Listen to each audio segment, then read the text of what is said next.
పరిచయమై కొద్ది సమయానికే పరిచయమైన కొద్ది కాలమే అనొచ్చు. పరిచయమైన కొద్ది కాలానికే ప్రభువు సీమోను పేతురును చూచి అంటున్నారు, "నీవు మనుషులను పట్టువాడవై ఉంటావు" అని.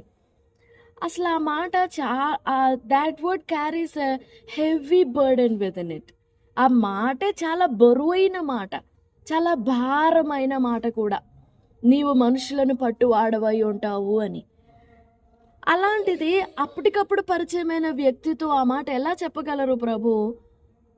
ఎంత నమ్మకం ఉన్నా గానీ, ఎంత కాన్ఫిడెన్స్ ఉన్నా గానీ, అసలు అలాంటి మాటని జస్ట్ ఒక జాలరి, జ్ఞానం కలిగిన వాడందామా? వివేకం కలిగిన వాడందామా? దేవుడిని ఎరిగిన వాడందామా? What are his qualities or qualifications to be called by Jesus for ministry? సేవ చేయడానికి పిలుస్తున్నాడు దేవుడు అని అనుకుంటాం మనం ఆ వచనం చదవగానే. Yes, that's the meaning of it. నువ్వు మనుషులను పట్టుకోవాలి ఇప్పటి నుంచి, నా కోసం నువ్వు సేవ చేయాలి ఇప్పటి నుంచి అనేది మన నార్మల్ భాష, ఆ పదంకు మన translation. But how can Peter do that? And how Jesus was so sure that Peter will do that, what he asked him to do. ప్రభువు పేతురుని ఏం అడిగారో, నువ్వు మనుషులను పట్టువాడవై ఉంటావు, భయపడొద్దు అని చెప్పినప్పుడు ఆ మాటని పేతురు ఎలా గ్రహిస్తాడు అనుకున్నారు ప్రభు? ఎలా అర్థం చేసుకుంటాడు అనుకున్నారు? ఎందుకు అనంటే ఆ మాట చాలా బరువుగా కనపడుతుంది. నీవు మనుషులను పట్టువాడవు. కానీ అదే వచనంలో పేతురు అంటున్నాడు, నేను పాపాత్ముడను, నేను నీ దగ్గర కానీ నువ్వు నా దగ్గర కానీ అసలు ఇద్దరం సెట్ అవ్వము, నన్ను విడిచిపెట్టి వెళ్ళిపో, మనం ఇద్దరము సెట్ అవ్వము. మరి అలాంటి వ్యక్తితో నువ్వు మనుషులను పట్టాలని ఎలా చెప్పగలరు ప్రభు? కదా, ఎంత ఆశ్చర్యమైన పిలుపు. దేవుని పిలుపు అనేది it won't come to us based on any qualifications. There are no qualifications and no conditions and no time, no age, no gender. అసలు ఏ కారణాలు లేవు దేవుని పిలుపు మన యొద్దకు రావడానికి. It just comes to us అంతే. దేవుడు పిలుస్తాడు అంతే. అందుకని చెప్పేసి మన పిలుపు ఏమీ సాధారణమైంది కాదు. చాలా భారమైన పిలుపు అది. హెబ్రీ పత్రిక 3వ అధ్యాయంలో ఆ హెబ్రీ గ్రంథకర్త మనకి ఇవ్వబడిన పిలుపుని గురించి మాట్లాడుతున్నారు చూడండి. హెబ్రీ గ్రంథకర్త 3వ అధ్యాయం 1వ వచనం. ఇందువలన పరలోక సంబంధమైన పిలుపులో పాలు పొందిన పరిశుద్ధ సహోదరులారా, మనం ఒప్పుకొనిన దానికి అపోస్తలుడు ప్రధాన యాజకుడైన యేసు మీద లక్ష్యం ఉంచండి. మనది పరలోక సంబంధమైన పిలుపు ప్లస్ మనము పరిశుద్ధులము. ఇంత పరిశుద్ధమైన పిలుపుని నేను పాపాత్ముడను అని అసలు తాను తగ్గించుకొని ప్రభు ఎదుట నిలువలేకపోతున్న వ్యక్తితో ఎలా మాట్లాడగలరు ఆయన? తనేమో నిలబడలేకపోతున్నాడు పేతురు. ఆ దోణిలోనే మోకాళ్ళుని, ప్రభు ఎదుట మోకాళ్ళుని, యేసు ఎదుట మోకాళ్ళుని, నేను పాపాత్ముడను ప్రభువా, నన్ను విడిచిపోమ్ము అంటున్నాడు. కానీ ప్రభు ఏమో లేదు, నువ్వు నన్ను విడవకూడదు, నేను నిన్ను విడవను, నువ్వు మనుషులను పట్టుకోవాలి, నువ్వు మనుషులను పట్టువాడవై ఉండాలి, నువ్వు భయపడొద్దు అంటున్నారు. కానీ ఆ సంభాషణ, ఆ కాన్వర్సేషన్ ఎంత అందముగా కనపడుతుందో, చాలా చక్కగా ఉంటుంది ఆ భాగం మనం చదువుకుంటున్నప్పుడు. అది చదువుతుంటేనే ఎంతో పీస్ఫుల్గా, తృప్తిగా ఉంటుంది. Because we can imagine hour selves on the side of Peter. పేతురు స్థానంలో మనల్ని ఉంచుకోవచ్చు బికాస్ ఆఫ్ అవర్ ఇన్ఎబిలిటీస్ ఆర్ మన మిస్గివింగ్స్ ఆర్ ఎనీథింగ్ లైక్ దాట్.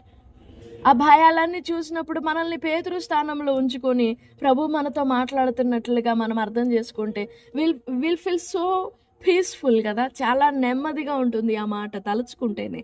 నువ్వు భయపడొద్దు, నీకెందుకు భయము, నువ్వు భయపడొద్దు, మనుషులను పట్టు వాడవై ఉంటావు, నువ్వు మనుషులను పట్టుకుంటావు, నేను చేస్తాను కదా. ఆ మాట యొక్క భావము చాలా లోతైన అర్థాన్ని సూచిస్తుంది. ఈ ప్రశస్తమైన సమయంలో నీవు మనుషులను పట్టువాడవై ఉంటావు అని అంటే, ఆ పట్టుకొనుట అనే మాట మూల భాషలో, కృత నిబంధన యొక్క మూల భాష గ్రీక్, ఆ మూల భాషలో జోగ్రోన్ అనే మాట ఉంటుంది.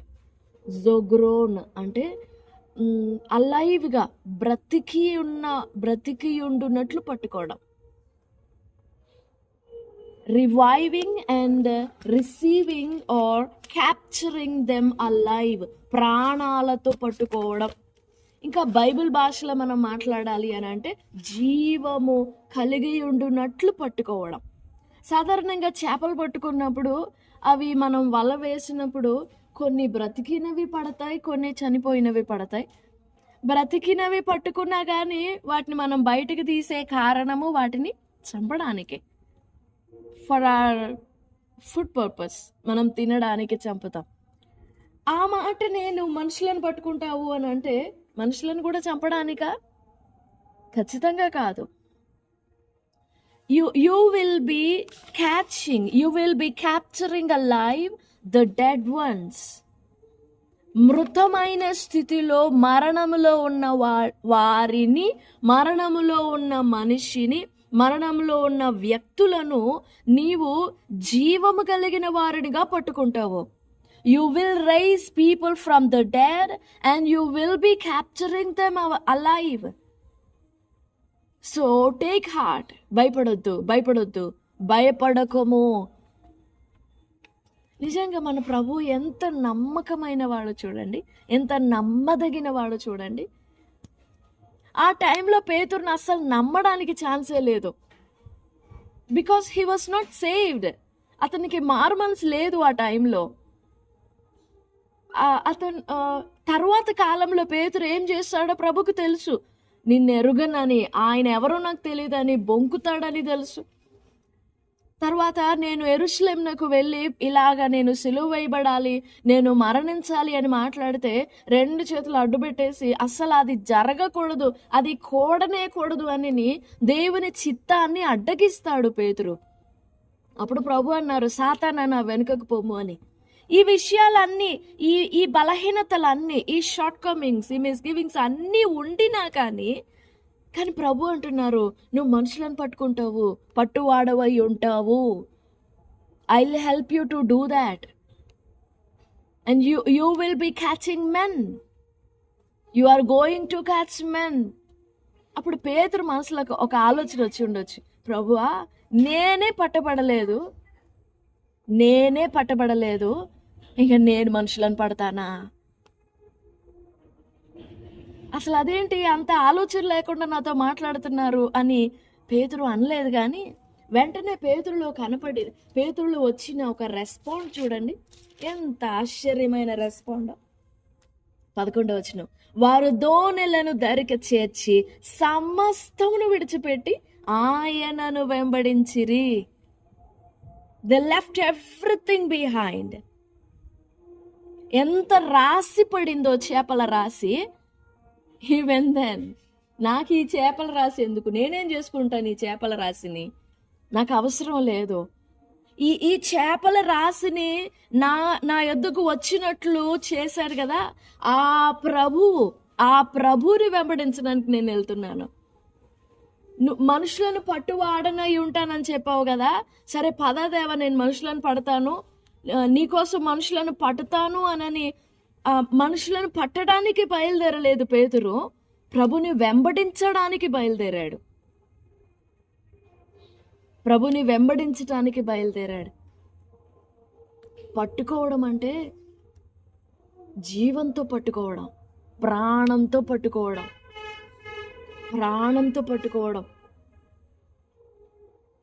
లోకంలో ఎన్నో టైప్స్ ఆఫ్ జాబ్స్ ఉన్నాయి, ఎన్నో రకాలైన కోట్ల రకాలైన బిజినెసెస్ ఉన్నాయి లోకంలో. ఒక దేశంలో కదా, ప్రపంచం అంతట్లో చూసుకుంటే ఎన్ని రకాలైన ఉద్యోగాలు ఉన్నాయో. కానీ వాటన్నింటికంటే పరిశుద్ధమైన జాబ్ అన్నమాట. We can't say this is a job, but we can say this is a help. మరణములో ఉన్న వారిని పట్టుకోవడం. నిజంగా ఎంత గొప్ప ధన్యత మన మీద ఉంచబడిందో, ఎంత గొప్ప భాగ్యం మన మీద ఉంచబడిందో. మరణములో ఉన్న వ్యక్తిని సాధారణంగా ఇక బ్రతకడానికి ఛాన్స్ లేదు అనుకున్నప్పుడు డాక్టర్స్ ఎవరు కూడా సాహసించి డేర్ చేసి రిస్క్ తీసుకొని ఆ కేస్ టేకప్ చెయ్యరు. కానీ మనం చేస్తాం. పాపంలో, శాపంలో, మరణంలో ఉన్న వ్యక్తిని will take care of them. మనం పట్టుకుంటాము వారిని. మనకి ఇవ్వబడిన బాధ్యత అది. Even though they are in death bed, మరణ పడక మీద ఉన్నా కానీ, మరణంలో ఉన్నా కానీ, in physical and in spiritual, ఆత్మ సంబంధంగా మరణం, శారీరకమైన మరణం, రెండిట్లో.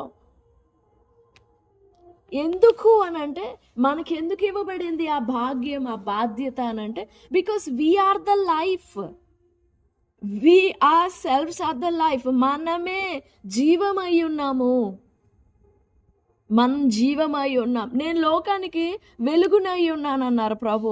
నేనే మార్గం, నేనే సత్యం, నేనే జీవమై ఉన్నారు, నేనే జీవమై ఉన్నానని చెప్పారు.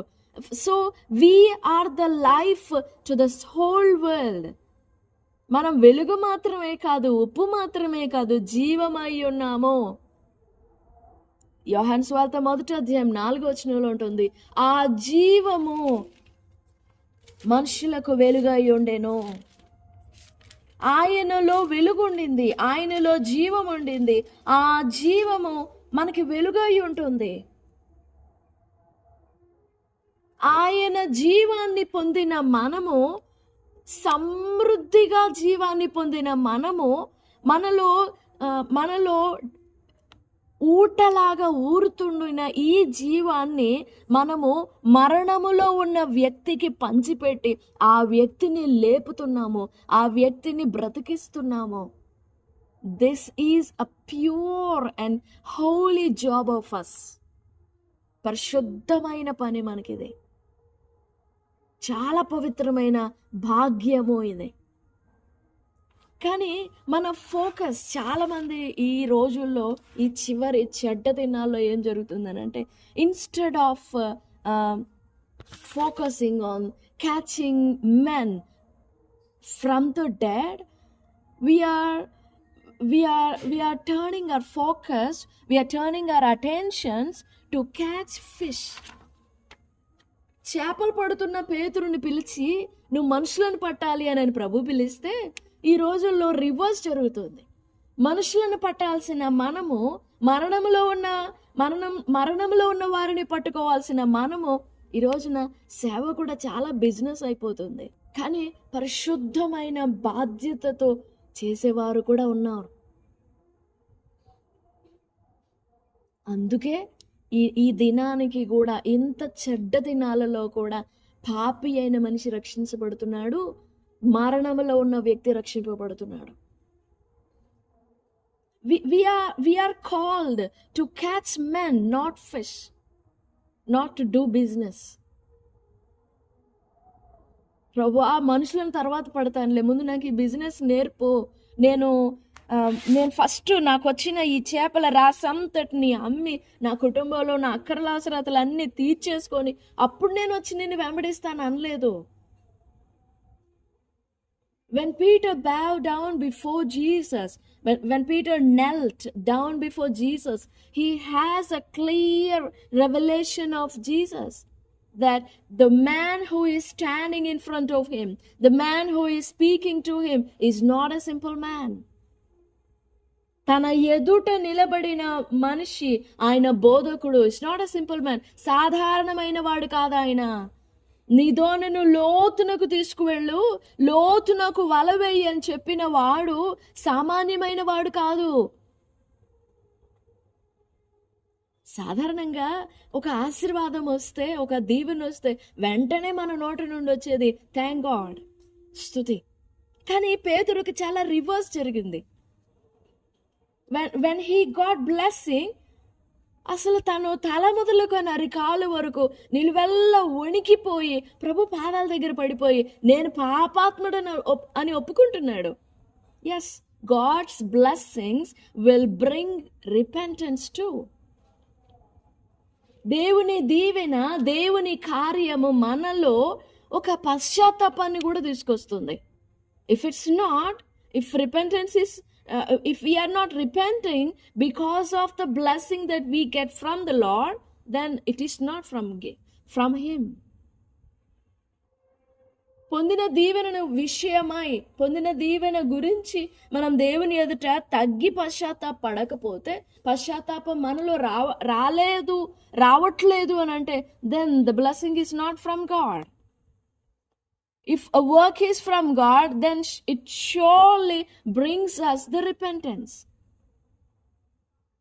ఈ ప్రశస్తమైన సమయంలో మనము మనుషులను పట్టాలి, మనం మనుషులను పట్టుకోవాలి. ఈ మాట లోకంలో ఉన్న వారికి కాంట్రవర్షియల్గా కనబడినా దిస్ ఈస్ అవర్ కాలింగ్. ఇది మన పిలుపు. జోగ్రోన్ అంటే పట్టుకోవడం. అదే ఆ జోగ్రోన్ అనే మాటలో జోయి అనే మాట ఉంటుంది, అంటే జీవము అని. జీవము గలవారినిగా పట్టుకుంటున్నాం మనం. సాధారణంగా డాక్టర్స్ ఏం చేస్తారంటే వాళ్ళకి వీలైనంత వరకు చేస్తారు, వాళ్ళకి చేతనైనంత వరకు చేస్తారు, దెన్ 2 చేతులు ఎత్తేస్తారు. మాకు సంబంధం లేదు, పలానా చోటుకి ఇంకా ఒక్కొక్క ఊరు దాటి దాటి దాటి దాటి ఇంకా స్టేట్స్ కూడా దాటి వెళ్ళిపోమంటారు. అక్కడికి వెళ్ళి చూపించుకోండి, ఇక్కడికి వెళ్ళి చూపించుకోండి, we are not able to do అని చేతులు ఎత్తేస్తారు. కానీ మనం అలా కాదు. యేసు ప్రభు వారు అన్నారు, ఆయన మనకిచ్చిన భారము, ఆయన మనకిచ్చిన భాగ్యమే ఇది. 10వ అధ్యాయం యోహాను సువార్త 10వ అధ్యాయం 10వ వచనం. దొంగతనమును హత్యను నాశనం చేయుటకు వచ్చును గాని మరి దేనికి నీరాడు. గొర్రెలకు జీవం కలుగుటకును అది సమృద్ధిగా కలుగుటకును నేను వచ్చి తిని. మనం పొందిన జీవము, మనము ఇవ్వాల్సిన జీవము అరకొర కాదు. వారు ఎదుటి వ్యక్తి నిలబడలేనంత బలహీన స్థితిలో ఉండిన మనం ఆ వ్యక్తికి ఇవ్వాల్సిందే సమృద్ధి అయిన జీవమే. we are asked and we are commanded to give that life in abundance. ఇదే యోహాను సువార్త 4వ అధ్యాయము 14వ వచనం. నేనిచ్చు నీళ్లు త్రాగువాడెప్పుడును దప్పికొనడు, నేను వానికిచ్చు నీళ్లు నిత్య జీవమునకై వానిలో ఊరెడి నీటి బుగ్గగా ఉండును. But whosoever drinketh of the water that I shall give him shall never thirst, but the water that I shall give him shall be in him a well of water springing up into everlasting life. నిత్య జీవము పొందేంత వరకు, నిత్య జీవము పొందునట్లుగా నువ్వు ఆ నిత్య జీవాన్ని చేరుకునేంత వరకు ఆ వ్యక్తి నడిపింపబడడానికి ఎంత కృప కావాలో, ఆ ఆశ, ఆ ప్రేమ, ఆ తపన, ఆసక్తి, ఆ కృప అన్నింటినీ సమృద్ధిగా నింపుతుంది ఈ జీవము. సమృద్ధిగా నింపుతుంది ఈ జీవము. నిత్య జీవమునకై ఊరెడి బుగ్గ, an everlasting life, a well of water springing up unto everlasting life. మనము సమృద్ధి అయిన జీవం ఇవ్వడానికి, నిత్య జీవం ఇవ్వడానికి పిలువబడ్డాం. పేతురుని అది పిలుస్తున్నారు ప్రభు. ఈ చేపల రాశిని చూసి నువ్వు ఆశ్చర్యపోయి maybe you will limit your self. నువ్వు తృప్తి పడతావేమో, సాటిస్ఫై అవుతావేమో. నో, ఈ చేపల రాశిని చూసి తృప్తి పడొద్దు. I'm going to make wonders. భూమి మీద ఉన్న ఆశ్చర్యాలు అన్నింటిలో, వండర్స్ అన్నింటిలో కూడా ఇక్కడి నుంచి అంతరిక్షానికి, స్పేస్కు వెళ్ళడమో, లేదా అక్కడ పొలాలు వేసుకొని బ్రతకడమో, అక్కడ నెలలు బిల్డింగ్లు కట్టుకొని బ్రతకడమో ఇదేది ఆశ్చర్యం కాదు. భూమి మీద ఉన్న ఆశ్చర్యాలు ఏమీ ఆశ్చర్యం కాదు. ఉన్న ఆశ్చర్యం ఏంటి అని అంటే, మట్టి మనిషి మహిమాత్మతో నింపబడి దేవునితో ఐక్యపరచబడమే ఆశ్చర్యం. And there is nothing about that. ఇంక దాన్ని మించిన ఆశ్చర్యం ఇంకొకటి లేదు. Yes, I'm going to make wonders, so come and follow me. వచ్చి నన్ను వెంబడించండి, నేను మనుషులను పట్టు జాలర్నిగా చేస్తాను. ఆ మాటని చాలా నమ్మాడండి పేతురు. నమ్మి తన చివరి కాలం వరకు కూడా మనుషులను పట్టే పనిలోనే ఉన్నాడు. తన కోసం కాదు, చేపల్ని పట్టలేదు. In the midst of his journey, ఆ జర్నీ మధ్యలో ఎప్పుడు కూడా పేతురు ఫోకస్ ఫిష్ వైపు పోలేదు, ఆ బిజినెస్, ఆ చేపల వైపు పోలేదు. ఉన్నాయి జీవితంలో బలహీనతలు ఉన్నాయి, కానీ ఒకానొక టైంలో ఆ బలహీనతలు అన్నిటి నుండి కూడా విడుదల పొందాడు పేతురు.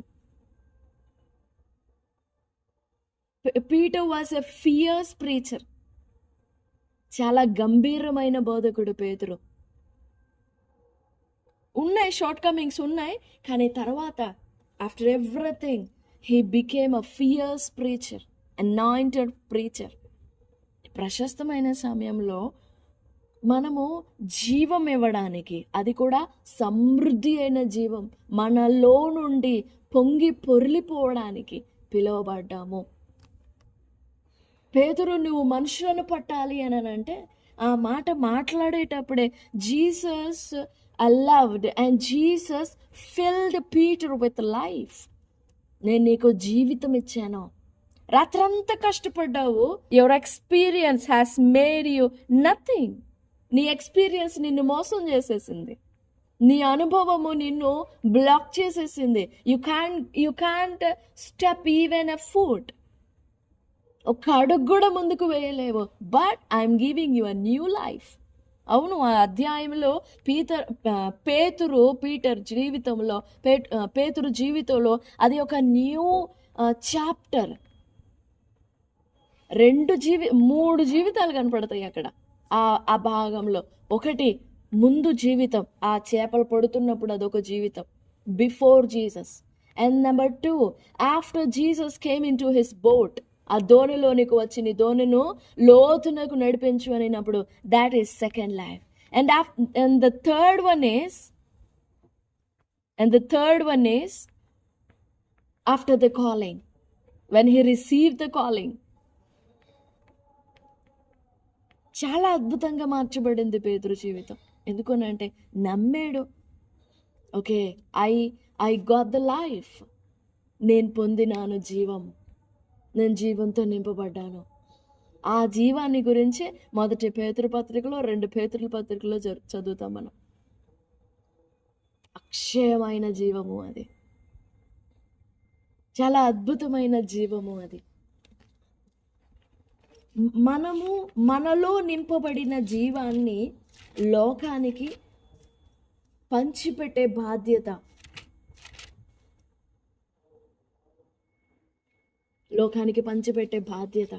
ఇది మన పిలుపు, మనకి ఇవ్వబడిన పరిశుద్ధమైన పిలుపు.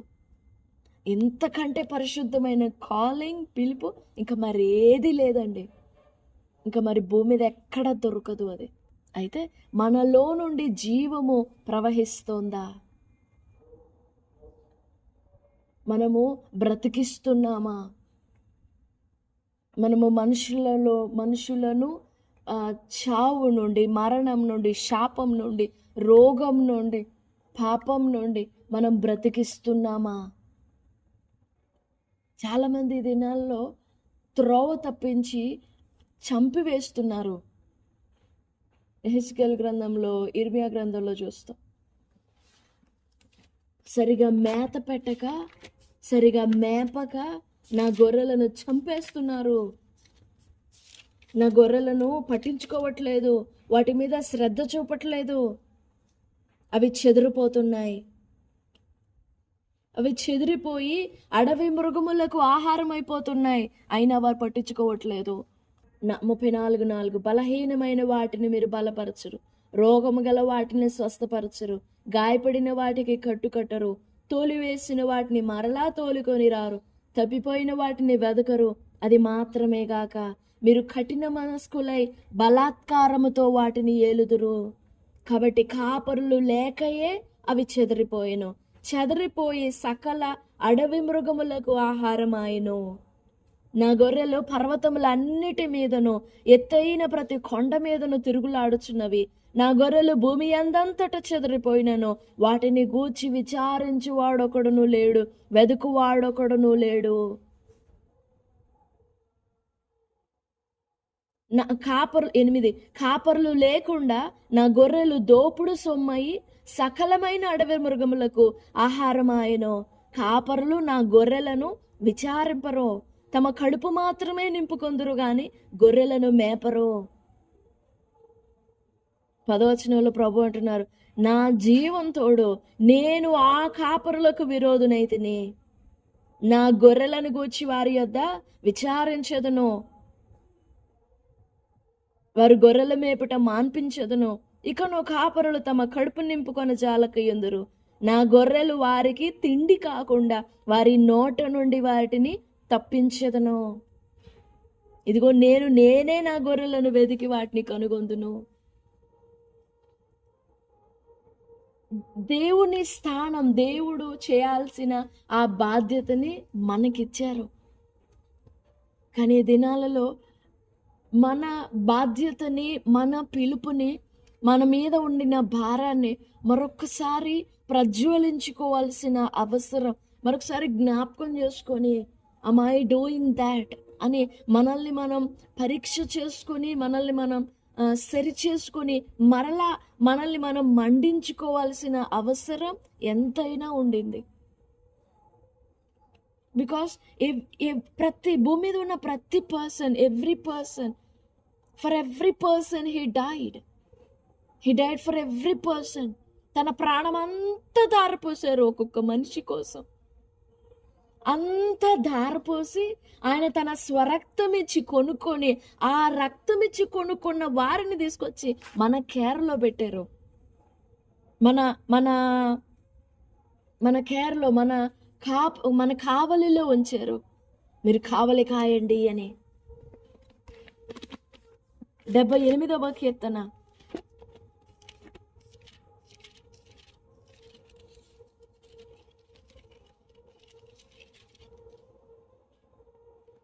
78వ కీర్తన 70, 71, 72. తన దాసుడైన దావీదును కోరుకొని గొర్రెల దొడ్లలో నుండి అతన్ని పిలిపించెను. పాడి గొర్రెలను వెంబడించుట మాన్పించి తన ప్రజలైన యాకోబును, తన స్వాస్థ్యమైన ఇశ్రాయేలును మేపుటకై ఆయన అతనిని రప్పించెను. అతడు యథార్థ హృదయుడై వారిని పాలించెను, కార్యములయందు నేర్పరి అయి వారిని నడిపించెను. తన స్వాస్థ్యము, ఆయన స్వాస్థ్యాన్ని దావీదు చేతిలో పెట్టినట్లే దేవుడు తను ప్రాణం పెట్టిన వారిని, అంటే తన ప్రాణాన్ని మన చేతుల్లో పెట్టారు. Please take care of my life అని. నేను ప్రాణం పెట్టిన నా వారిని ప్లీజ్ కాపాడండి అని. ఎంత కేర్, ఎంత దయ, ఎంత మర్సీ కనపరచాలో మనం బలహీనమైన వారి ఎడల. ఈ ప్రశస్తమైన సమయంలో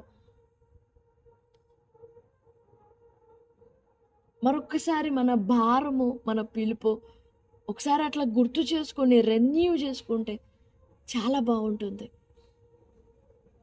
నిజంగా పేతురు అటెన్షన్ ఆ చేపల మీద నుండి మనుషులను పట్టుట మీద పడి అంతా విడిచిపెట్టేశాడు, సర్వం విడిచిపెట్టేశాడు.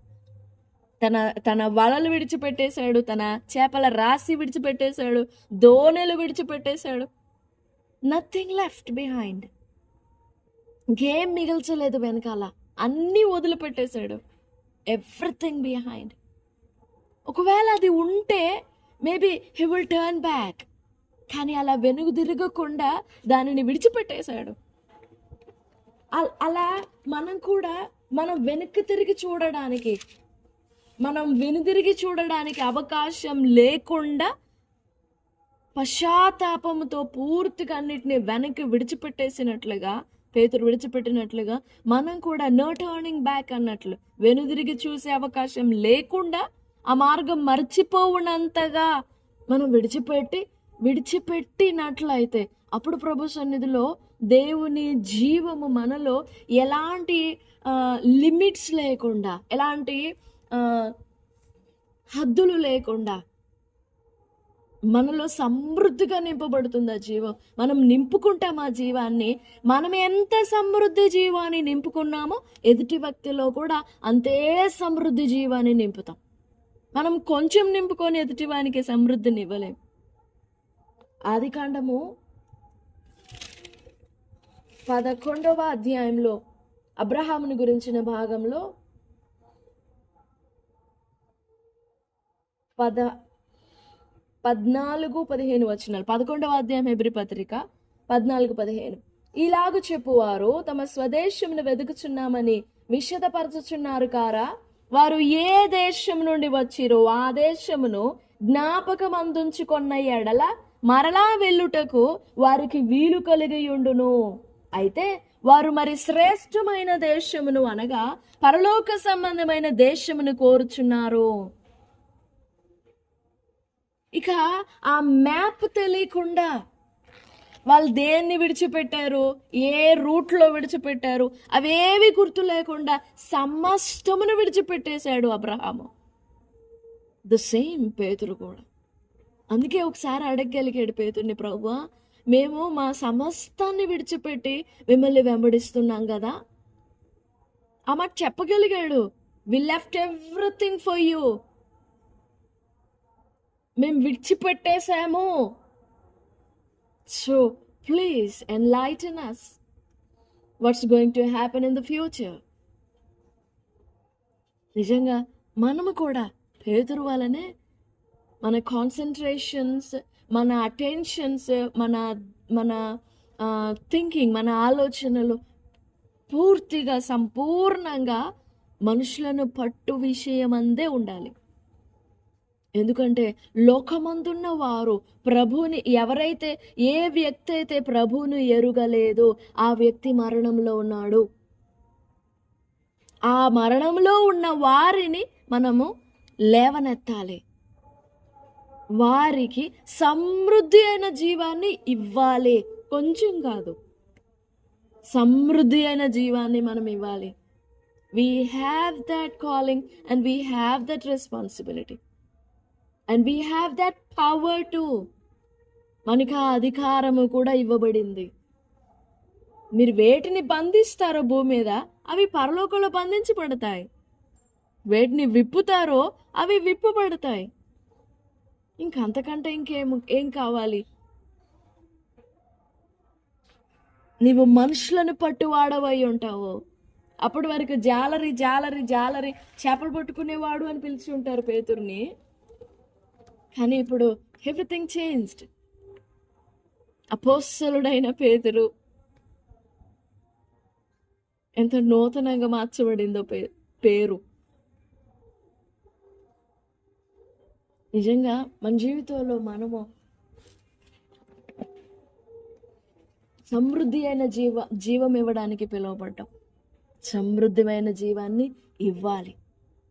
ఆ జీవం మన ఎదుటి వ్యక్తి మన మన మన కేర్లో, మన అటెన్షన్లో ఇవ్వబడిన, మనకు అనుగ్రహింపబడిన వారు సమృద్ధిగా జీవం పొందేంత వరకు మనం ప్రయాసపడవలసిందే, పాటుపడవలసిందే, మనం తగ్గవలసిందే, మనం తగ్గించుకోవాల్సిందే. యేసు ప్రభువారు అన్నారు కదా యోహాను 17వ అధ్యాయంలో, నాకు అప్పగింపబడిన వారిలో, నాకు అనుగ్రహింపబడిన వాటిలో నేను దేన్ని పోగొట్టుకోలేదు, ఒక్క నాశనపుత్రుడు తప్ప.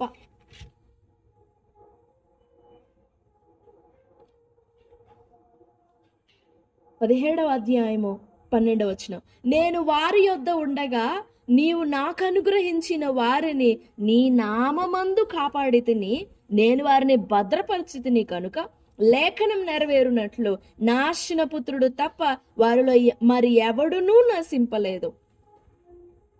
నాకు అనుగ్రహింపబడిన వారిని నేను పోగొట్టుకొనలేదు. వారిలో నేను ఎవరిని కూడా విడిచిపెట్టలేదు, నిర్లక్ష్యపరచలేదు. వాళ్ళందరినీ సమృద్ధిగానే కాపాడాను. యేసు ప్రభు వారు మాట్లాడుతున్న మాట. ఇప్పుడు యేసు ప్రభు వారే అలాంటి సాక్ష్యం చెప్పాల్సి వచ్చినప్పుడు మనం కూడా అంతే కదా, మనకి ఇంకా ఎక్కువ భారం ఉంది కదా. నాశన పుత్రుడు తప్ప నాకు అనుగ్రహించిన వారిలో ఎవరిని నేను పోగొట్టుకొనలేదు. వారి యొద్ద తగ్గాల్సి వచ్చింది, తగ్గాను. వారి కోసం తగ్గించుకొని మరణం అనుభవించడానికి, అదే కదా సిలువ మరణం. ఓ పాపిని రక్షించడానికి యేసు ప్రభు వారు సిలువ మరణం పొందినంతగా తగ్గించుకుంటే, మరి ఆ ప్రభు ప్రాణం పెట్టిన వ్యక్తి రక్షింపబడడానికి మరి మనం ఎంత తగ్గించుకోవాలో కదా, మనం ఇంకెన్ని రెట్లు ఎక్కువ తగ్గించుకోవాలో కదా. ప్రభువే తగ్గించుకొని సిలువ వేయబడితే, 2వ అధ్యాయం ఫిలిప్పీ పత్రిక 8వ వచనం, మరియు ఆయన ఆకారమందు మనుష్యుడుగా కనబడి మరణం పొందినంతగా, అనగా సిలువ మరణం పొందినంతగా విధేయత చూపిన వాడై తన్ను తాను తగ్గించుకొనెను. శాపగ్రస్తమైన మరణం అనుభవించడానికి తగ్గించుకున్నాడండి ఆయన. శాపగ్రస్తుడు అవడానికి తగ్గించుకున్నారు. మనం కూడా తగ్గించుకోవాలి. ఎదుట మనకు అనుగ్రహింపబడిన వ్యక్తి పాపంలోనో, మరణంలోనో, శాపంలోనో, భయంకరమైన చీకట్లోనో ఉంటే ఆ వ్యక్తి విడుదల పొందడానికి మనం తగ్గవలసిందే. మనం తగ్గడంలో తప్పేం లేదు. మనం తగ్గడంలో మనం పోగొట్టుకునేదేం లేదు. ప్రభు కోసం ఆ ప్రాణాన్ని కాపాడతాం. పేతురు కోసం ప్రభు తగ్గలేదా? ఆ చేపల వాసన వస్తున్న ఆ దోణిలో ఆయన ఎలా కూర్చుంటారు? వెళ్ళి కూర్చున్నారు, సహాయపడ్డారు. కమాన్, నువ్వు రా బయటికి, నువ్వు భయపడద్దు, మనుషులను పట్టువాడవై ఉంటావు నువ్వు. ఈ ప్రశస్తమైన సమయంలో ప్రభు మనకిచ్చిన ఈ గొప్ప కృపని కాపాడుకుందాం. మన మీద ఉన్న భారాన్ని, బాధ్యతని మరొకసారి మండించుకుందాం, ప్రజ్వలింపజేసుకుందాం. Let us examine and let us renew our burden, our calling, our responsibility. బాధ్యతని, భారాన్ని, పిలుపుని మరొకసారి పరీక్ష చేసుకొని రెన్యూ చేసుకుందాం, పునరుజ్జీవింప చేసుకుందాం. There's nothing wrong to do that. తప్పేం లేదు, పోయేదేం లేదు, మనం పోగొట్టుకునేదేమీ లేదు. ఒకసారి మనం పరీక్ష చేసుకుంటే ఏమన్నా చిన్న చిన్న కాన్సన్ట్రేషన్స్, అటెన్షన్స్ ఒక్కసారి ఒకవేళ డీవియేట్ అయి ఉంటే మరలా మనం ఆ వేలోనికి వచ్చి మరలా మన పరిశుద్ధమైన పిలుపుని చక్కగా పరిశుద్ధంగా కొనసాగించగలుగుతాము. దేవుడి మాటలన్నీ మన వెనికిడిలో దీవించునుగాక. Amen, amen.